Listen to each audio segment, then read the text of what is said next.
Nakabanta ban pynurlong ka jingdawa jog gipat ba ka jylla bat kham tam gipat ba na rilum Khasi ka Sorkar jylla shan kan salai chnong ba Delhi ban kendu ikibor badai khmi bakenthop lang yo menteri rang ba kari unarin Modi bandawa penrung no ya ka ktien Khasi hapo ka khrenet ba pra jong kariti senshar kari India ya kani la yatho do ba polling do bari menteri Sorkar bari pe katanat arts and culture hakajing ya kendu bat hilat pathai kubor menta ka no phaisngi joka khat san tare ku naitung ar jar pulai. As you're aware, the State Assembly had in fact adopted a resolution recommending very strongly for the inclusion of Khasi language in the 8th schedule to the Indian Constitution. This time around, we also have planned to visit Delhi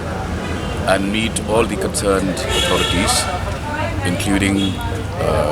the Prime Minister of the country, in order to push for the language, for the demand for the inclusion of the Khasi language to its logical end. Well, as you're aware, this matter is also hanging fire. It was under the consideration of the